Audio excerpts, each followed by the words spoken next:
terkait dengan penetapan kebutuhan. Selama ini memang diusulkan oleh Pemda, ditetapkan oleh Kemenpan RB. Padahal secara nasional tentu helikopter view-nya dimiliki oleh teman-teman di Kemendikbud-Ristek dan Kemenak dalam hal ini untuk guru agama.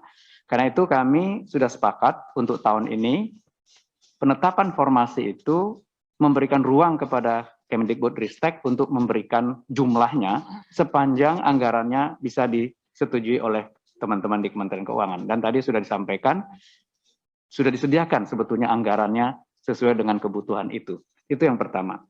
Jadi walaupun nanti Pemdanya hanya mengusulkan 10, kalau Kemendikbud merasa di situ butuh gurunya 100, ya kita akan tetapkan formasinya 100 karena anggarannya sudah disediakan begitu. Itu yang pertama, Ibu Pimpinan. Yang kedua, kita harus membedakan proses seleksi guru-guru honorer yang sudah mengabdi sekian tahun dengan rekrutan baru. Jadi di mana-mana tentu kita melihat bahwa tenaga honorer ini sebetulnya kita bisa verifikasi apakah mereka bisa lanjut atau tidak. Karena selama ini kita juga bertanggung jawab untuk menyatakan mereka itu kinerjanya baik atau tidak. Tetapi ya kita tidak bisa mencari ini salahnya siapa. Faktanya adalah mereka sudah mengajar, anak yang dididiknya lulus, naik kelas, dan kita tidak pernah menyatakan mereka kualitasnya jelek. Jadi kami dengan Kemdikbud sudah menyiapkan proses verifikasi saja untuk mengganti proses seleksi yang berupa tes yang sama seperti rekrutmen yang lainnya. Jadi kita akan membedakan proses rekrutmen dari guru yang sudah mengajar sebagai honorer, kalau nggak salah 3 tahun lebih ya Pak Iwan ya, kita sudah sepakati tahunnya, tinggal diverifikasi, dan proses seleksinya kita akan bedakan dengan rekrutmen baru. Itu pembahasan yang kami lakukan di Panselnas. Kemudian yang ketiga adalah pada saat kita nanti membuka formasi untuk rekrutmen baru, itu kalau bisa tidak lagi langsung attach ke formasi sekolah dan guru tertentunya.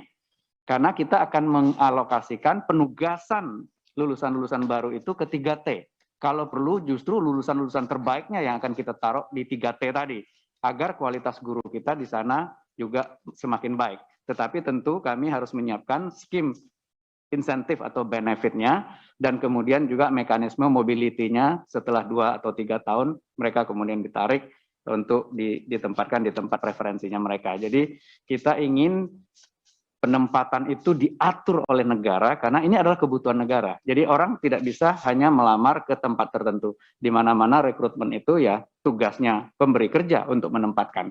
Tetapi khusus honorer kita prioritaskan adalah di sekolah induknya. Jadi kita bedakan proses rekrutmen antara honorer dengan rekrutmen baru. Kami kira itu 3 hal breakthrough yang kami sudah sedang diskusikan untuk kami siapkan draft Permenpan RB-nya, Ibu Pimpinan.